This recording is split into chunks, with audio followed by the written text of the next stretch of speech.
नमस्कार मित्रों, स्वागत है आप सभी का हिंदी आलोक यूट्यूब चैनल पर। आज हम हिंदी साहित्य इतिहास लेखन एवं काल विभाजन शीर्षक से संबंधित 30 महत्वपूर्ण प्रश्न आप लोगों के समक्ष रखेंगे, जो एलटी ग्रेड, टीजीटी, पीजीटी परीक्षा, जीआईसी लेक्चरर और GDC government degree college assistant professor सभी परीक्षाओं में समान रूप से उपयोगी है। इसके अतिरिक्त बीए, एनईपी प्रथम सेमेस्टर चौधरी चरण सिंह विश्वविद्यालय मेरठ एवं अन्य विश्वविद्यालयों में भी यूनिट प्रथम द्वितीय के अंतर्गत ये प्रश्न बहुत ही महत्वपूर्ण होंगे। तो आप लोग नोटबुक लेकर, कॉपी पेन लेकर बैठ जाइए और प्रश्नों को लिखते जाइए। आप लोग पूरा वीडियो देखिएगा ताकि कोई भी प्रश्न छूटने ना पाए, क्योंकि एक एक प्रश्न बहुत ही महत्वपूर्ण है और चुना हुआ है। तो हम इस क्रम को आगे बढ़ाते हैं। तो सबसे पहला आज का प्रश्न है कि कवि के कार्यों को विकास की प्रक्रिया में न्यायोचित दिखाना ही इतिहास है। यह इतिहास की यह परिभाषा किसने दी है? तो डॉक्टर रामस्वरूप चतुर्वेदी जी ने इतिहास की परिभाषा दी है। कवि के कार्यों को विकास की प्रक्रिया में न्यायोचित दिखाना ही इतिहास है। इसके बाद हम दूसरे प्रश्न पर चलते हैं। प्रत्येक युग का साहित्य वहाँ की जनता की चित्रवृत्ति का संचित प्रतिबिंब होता है। यह चित्रवृत्ति प्रत्येक युग में बदलती रहती है। बदली हुई चित्रवृत्तियों के साथ साहित्य की परंपरा का सामंजस्य दिखाना ही इतिहास है। यह प्रसिद्ध कथन किसका है? तो यह बहुत ही प्रसिद्ध कथन है और यह आचार्य रामचंद्र शुक्ल जी का है। हिंदी साहित्य के इतिहास में उन्होंने लिखा है। इतिहास की परिभाषा दी है, ऐसे ही उन्होंने परिभाषित किया है। आज का तीसरा प्रश्न है, कवियों का आकार आदि क्रम में वर्णन इतिहास लेखन की किस पद्धति में होता है? तो ये वर्णानुक्रमी पद्धति में होता है। गारसा दत्तासी का जो पहला इतिहास ग्रंथ है वह भी इसी वर्णानुक्रमी पद्धति में है। यह इतिहास लेखन की यह पद्धति बहुत ही उत्तम नहीं मानी जाती। यह शब्दकोश इत्यादि के लिए ही बेहतर होती है। इतिहास के लिए यह विधि बहुत महत्वपूर्ण नहीं होती, बहुत अच्छी नहीं मानी जाती। तो इसमें आकार आदि क्रम का मतलब है आ इत्यादि क्रम में, मतलब लेटर्स जो वर्ण हैं उनके जिस क्रम में वो आते हैं शब्दकोश में, उसी क्रम में हम इसमें कवियों के को रखते हैं। हमें इससे मतलब नहीं रखते हैं कि कौन पहले, किसका जन्म हुआ, किसका बाद हुआ। बस अल्फ़ाबेट के हिसाब से अल्फ़ाबेटिकल ऑर्डर में हम रखते हैं। तो ये शब्दकोश के काम का अधिक हो जाता है और इतिहास के काम का कम हो जाता है। जैसे अ इस क्रम में हम चलेंगे। जैसे शब्दकोश सबसे पहले अंग आता है तो सबसे पहले हम अंग से रखेंगे कवि। इसीलिए जो अंगद कवि हैं वो सबसे पहले कवि हैं उसमें, जो गारसा तासी का इतिहास है। तो इसके बाद हम देखते हैं अगला प्रश्न हम देखते हैं कि गारसा दत्तासी का जो इतिहास है, गारसा दत्तासी का जो इतिहास है हिंदी साहित्य का जो पहला इतिहास है, जो कि फ्रेंच भाषा में है, इस्तवार दला लिटरेचर हिंदू हिंदुस्तानी, इसका जो प्रथम संस्करण है, प्रथम संस्करण का जो प्रथम भाग है उसका प्रकाशन कब हुआ? तो 1839 में हुआ। अब एक बात जानने वाली है कि हिंदी साहित्य का जो पहला इतिहास था वो किसी विदेशी ने लिखा था, यानी फ्रेंच विद्वान गारसा दत्तासी ने लिखा था, और ये फ्रेंच भाषा में था। ये भी महत्वपूर्ण प्रश्न है कि किस भाषा में था। और ये जो गारसा तासी का इतिहास था, ये इसका जो प्रथम संस्करण था उसका प्रथम भाग 1839 ईस्वी में और द्वितीय भाग 1847 ईस्वी में था। प्रथम संस्करण का प्रथम भाग 1839 ईस्वी में और उस प्रथम संस्करण का दूसरा भाग आया 1847 ईस्वी में, जबकि द्वितीय संस्करण आया था, द्वितीय संस्करण का पहला भाग 1870 ईस्वी में और दूसरा भाग 1871 ईस्वी में प्रकाशित हुआ था। तो ये महत्वपूर्ण प्रश्न है, क्योंकि ये हिंदी का पहला इतिहास है इसलिए महत्वपूर्ण है। हालांकि इतिहास होने के लक्षण इसमें कम ही हैं। इसके बाद हम देखते हैं जो अगला हमारा प्रश्न है, पांचवा प्रश्न, हिंदी साहित्य के प्रथम इतिहास का सर्वप्रथम हिंदी में 1953 ईस्वी में अनुवाद किसने किया? तो हिंदी साहित्य का जो पहला इतिहास था वो था इस्तवार दला लिटरेचर हिंदुस्तानी। अब इसमें एक चीज़ और है कि इस्तवार दला लिटरेचर हिंदुस्तानी, तो इसमें जो लिटरेचर है इसका मतलब लिटरेचर है, हिंदुई का मतलब हिंदवी है, और हिंदुस्तानी का मतलब हिंदुस्तानी है। हिंदुस्तानी का मतलब जो अरबी फारसी बाहुल्य की भाषा होती है, और हिंदुई मतलब जो तत्सम संस्कृत शब्दों का अधिक प्रयोग होता है, वो हिंदुई हो गई। तो अब इसमें हम देखते हैं कि इसका हिंदी अनुवाद सबसे पहले किसने किया था, मतलब हिंदी अनुवाद किसने किया था, तो हिंदी अनुवाद किया था लक्ष्मी सागर वार्ष्णेय ने। इसका 1953 में उन्होंने अनुवाद किया था, जो फ्रेंच भाषा में था, इस्तवार दला लिटरेचर हिंदुस्तानी। इस्तवार का अर्थ इतिहास हुआ। तो लक्ष्मी सागर वार्ष्णेय ने इसका हिंदी में अनुवाद किया था, 1953 में किया था, और शीर्षक था उसका हिंदुई साहित्य का इतिहास। इस नाम से उन्होंने जो है इसका अनुवाद किया था हिंदी में। उसके बाद छठवां प्रश्न है कि किस इतिहास ग्रंथ का प्रकाशन नवल किशोर प्रेस लखनऊ से हुआ। ये बहुत ही महत्वपूर्ण प्रश्न है, कई परीक्षाओं में पूछा गया है। तो शिव सिंह सरोज जो था, जो शिव सिंह सेगर ने जो है इतिहास ग्रंथ लिखा था, जो कि 1883 ईस्वी में, यह पहला जो है यह ऐसा इतिहास ग्रंथ था जो मॉडर्न वर्नाकुलर, ये जो नवल किशोर प्रेस लखनऊ से प्रकाशित हुआ था। ये प्रश्न पूछा गया कई बार कि किस इतिहास ग्रंथ का प्रकाशन नवल किशोर प्रेस लखनऊ से हुआ था। तो शिव सिंह सरोज, जो शिव सिंह सेंगर द्वारा लिखा गया है 1883 ईस्वी में। उसका 7वां प्रश्न है आज का कि the modern vernacular literature of Hindustan, ये जो ग्रंथ है, और ये ग्रंथ कालानुक्रमी पद्धति का पहला ग्रंथ है। और कालानुक्रमी पद्धति जो होती है इतिहास लेखन की, इसमें कालक्रम के हिसाब से कवि के जन्म जिसका पहले हुआ उसका पहले वर्णन होगा, उस हिसाब से वर्णन होता है। इसमें अक्षरों की क्रम से मतलब नहीं होता, इसमें जो पहले पैदा हुआ है, जिसका पहले जन्म हुआ है, वो पहले होगा। जैसे कबीर पहले हुए हैं तो कबीर का पहले वर्णन होगा, अज्ञेय बाद में हुई हैं तो अज्ञेय का बाद में होगा। भले ही आ पहले आता है, का बाद में आता है, इससे मतलब नहीं है। लेकिन यही अगर वर्णानुक्रमी में होगा तो अज्ञेय पहले आ जाएंगे क्योंकि अ है, और कबीर बाद में आ जाएंगे। लेकिन कालानुक्रमी पद्धति में हम देखते हैं कि हमें कवि के जन्म के अनुसार उनके क्रम से वर्णन होता है। तो ये कालानुक्रमी पद्धति में लिखा गया इतिहास था, जो है the modern vernacular literature of Hindustan, northern Hindustan.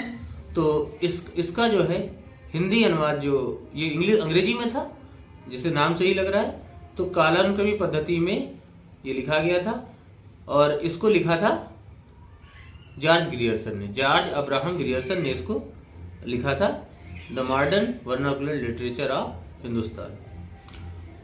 उसके बाद आता है जॉर्ज अब्राहम ग्रियर्सन के इतिहास का हिंदी अनुवाद सर्वप्रथम किसने किया था। तो ये हिंदी साहित्य का प्रथम इतिहास नाम से किशोरीलाल गुप्त ने इसका अनुवाद किया था 1957 ईस्वी में। इसके बाद एक बहुत ही महत्वपूर्ण प्रश्न है कि मिस्र बंधुओं में शामिल हैं।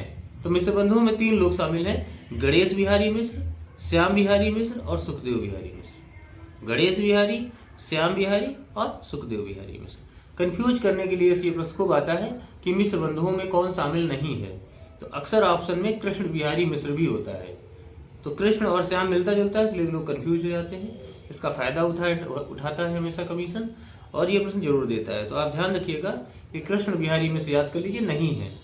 तो जब नहीं ही पूछेगा वो कि इनमें से कौन मिस्र बंधुओं में शामिल नहीं है, तो आपको नहीं अगर पूछ रहा है तो कृष्ण बिहारी मिश्र नहीं है। कौन कौन शामिल? गणेश बिहारी मिश्र, श्याम बिहारी मिश्र और सुखदेव बिहारी मिश्र। सुखदेव बिहारी मिश्र, गणेश बिहारी मिश्र और श्याम बिहारी मिश्र, ये 3 लोग शामिल हैं। उसके बाद है हिंदी नवरत्न, जो कि 1910 में प्रकाशित हुई थी। किसकी रचना? तो मिस्र बंधुओं की रचना है। 11वां प्रश्न है कि मिस्र बंधु विनोद का प्रकाशन कब हुआ। तो मिस्र बंधु विनोद का प्रकाशन हुआ था,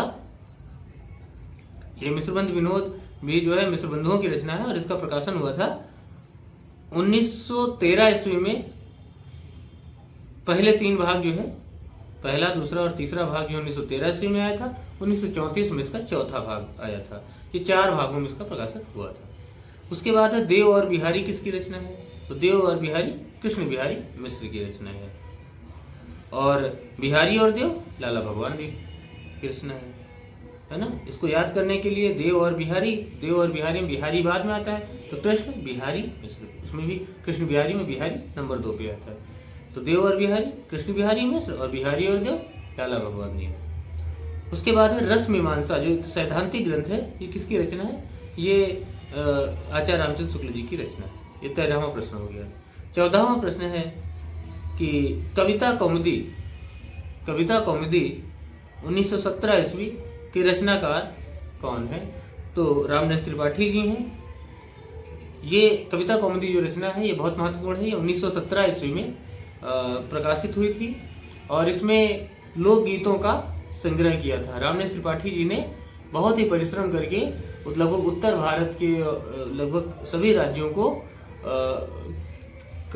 अपने खर्च से दौरा करके घूम घूम के इन्होंने ग्राम गीतों का संकलन किया था, जो कि 1917 ईस्वी में प्रकाशित हुई थी। और इसके रचनाकार हैं रामदास त्रिपाठी जी।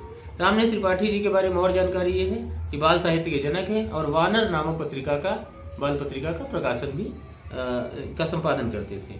उसके बाद है 15वां प्रश्न, चिंतामणि किसका निबंध संग्रह है? बहुत ही महत्वपूर्ण है। यह आचार्य रामचंद्र शुक्ल का है। अब इसके 4 भागों में प्रकाशित हुआ था। पहला भाग रामचंद्र शुक्ल 1939 में इसका प्रकाशन किया था। दूसरा भाग विश्वनाथ प्रसाद मिश्र ने 1945 ईस्वी में इसका प्रकाशन किया था। तीसरा जो भाग इसका था वो नामवर सिंह ने इसका संपादन किया था और 1983 ईस्वी में। तो 4 भाग हैं। पहले का संपादन किया रामचंद्र शुक्ल ने 1939 ईस्वी में। दूसरा भाग है विश्वनाथ प्रसाद मिश्र जी ने 1945 में इसका संपादन किया। उसके बाद तीसरा जो भाग है नामवर सिंह जी ने 1983 ईस्वी में इसका संपादन किया। और जो चौथा भाग है उसे कुसुम चतुर्वेदी और ओम प्रकाश जी ने 2002 में इसका संपादन किया था। और इसको याद रखने का तरीका यह है कि एक ट्रिक है कि राम विश्व में नाम कर गए। तो पहला भाग राम से रामचंद्र शुक्ल, दूसरा भाग विश्व, तो विश्व से विश्वनाथ प्रसाद मिश्र, तीसरा भाग राम विश्व में नाम, तो नाम से नामवर सिंह। तीसरा भाग का संपादन किसने किया? नामवर सिंह। पूछता है अलग अलग तीसरे भाग का संपादन किसने किया, दूसरे भाग का किसने किया, पहले भाग में किसने किया, चौथे भाग किसने किया, कब किया। तो सबका संग भी याद रखिए और किसने संपादन किया, नाम भी से याद रहेगा। और नाम से नामवर हो गया तीसरा भाग नामवर सिंह, और कर से ये कुसुम चतुर्वेदी हो गया। कुसुम चतुर्वेदी और ओम प्रकाश 2 लोग थे। चतुर्थ भाग का 2002 में प्रकाशन किया। तो पहले भाग का संपादन हुआ 1939 ईस्वी में। दूसरे भाग का संपादन हुआ 1945 ईस्वी में, विश्वनाथ प्रसाद मिश्र ने किया। पहले भाग का संपादन किया रामचंद्र शुक्ल ने 1939 ईस्वी में। दूसरे भाग का संपादन किया विश्वनाथ प्रसाद मिश्र ने 1945 ईस्वी में। तीसरे भाग का संपादन किया नामवर सिंह जी ने 1983 ईस्वी में। और चौथे भाग का संपादन किया कुसुम चतुर्वेदी और ओम प्रकाश ने 2002 ईस्वी में। तो ये जो है आप तैयार कर लीजिए, बहुत ही महत्वपूर्ण है चिंतामणि निबंध के बारे में। और इसको याद करने के राम विश्व में नाम कर गए, राम से रामचंद्र शुक्ल, विश्व से विश्वनाथ प्रसाद मिश्र, और नाम से नामवर सिंह, और कर से कुसुम चतुर्वेदी याद रखिएगा। तो ये हो गए आपके 15 प्रश्न। अब 16वां प्रश्न है हिंदी साहित्य की भूमिका किसकी रचना है? तो आचार्य हजारी प्रसाद द्विवेदी की रचना है और 1940 में ये प्रकाशित हुई। इतिहास ग्रंथ है। भाषा काव्य संग्रह जो कि 1873 ईस्वी की रचना है, ये किसकी कृति है? तो महेश दत्त शुक्ल जी की कृति है, रचना है। हिंदी कोविद रत्नमाला, ये भी बहुत इंपॉर्टेंट है, वेरी इंपॉर्टेंट है। तो ये इसको डॉक्टर श्याम सुंदर दास जी की रचना है और ये भी 2 भाग में प्रकाशित हुई थी। पहला भाग 1909 ईस्वी में है और दूसरा भाग इसका प्रकाशित हुआ था 1914 ईस्वी में। उसके बाद अब आता है 18वां प्रश्न है मॉडर्न हिंदी लिटरेचर किसकी रचना है? तो इंद्रनाथ मदान जी की रचना है। इंद्रनाथ मदान जी की रचना है मॉडर्न हिंदी लिटरेचर। ये 1939 ईस्वी में ये रचना है मॉडर्न हिंदी लिटरेचर और ये नेट में पूछी गई है।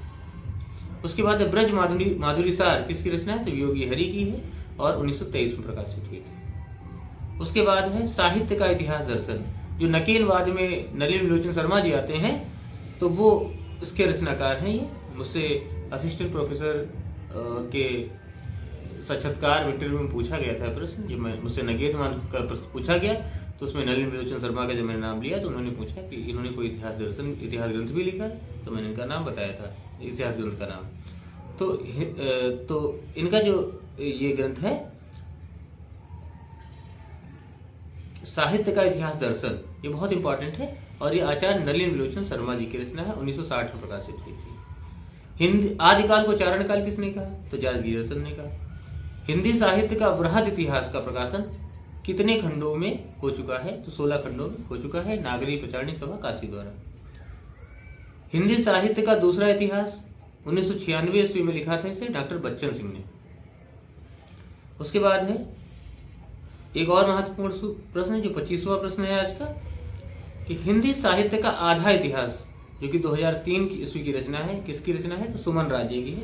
ये भी बहुत महत्वपूर्ण रचना है। हिंदी साहित्य का मौखिक इतिहास ये नीलाभ की रचना है, नीलाभ जी की रचना है। हिंदी साहित्य का ओझल नारी इतिहास ये 2013 ईस्वी की रचना है और नीरजा माधव जी की कृति है। आदिकाल को वीर गाथा काल नाम दिया, किसने दिया? तो आचार्य रामचंद्र शुक्ल ने। प्रवृत्ति को ध्यान में रखते हुए वीरता की आचार्य रामचंद्र शुक्ल ने आदिकाल को वीर गाथा काल नाम दिया था। आदिकाल को संधि काल व चारण काल नाम किसने दिया? तो डॉक्टर रामकुमार वर्मा ने। अब चारण काल ग्रियर्सन पहले कह चुके थे, इन्होंने इसको दोहराया था डॉक्टर रामकुमार वर्मा ने।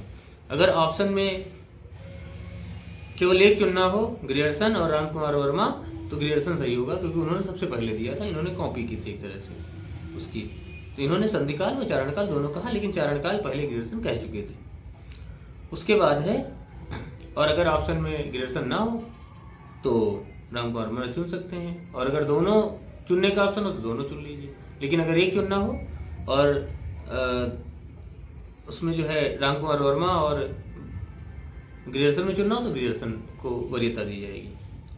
उसके बाद है आदिकाल को वीर गाथा काल रामचंद्र शुक्ल ने, 28वां प्रश्न है। 29वां प्रश्न है, इस आदिकाल को संधिकाल या चारणकाल किसने कहा? तो डॉक्टर रामकुमार वर्मा ने। मुख्यतः संधिकाल कहा लेकिन चारणकाल भी कहा, और ये ग्रियर्सन की देखा देखी। उसके बाद है रीतिकाल को श्रृंगार काल किसने कहा?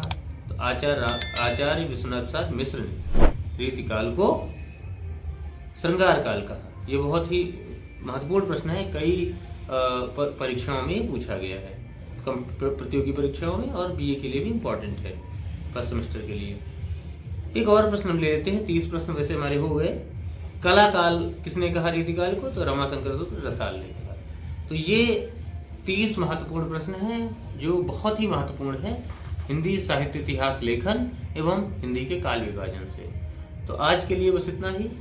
मैं आप सबसे आज के लिए विदा चाहता हूँ। जय हिंद, जय भारत, जय हिंदी, वंदे मातरम।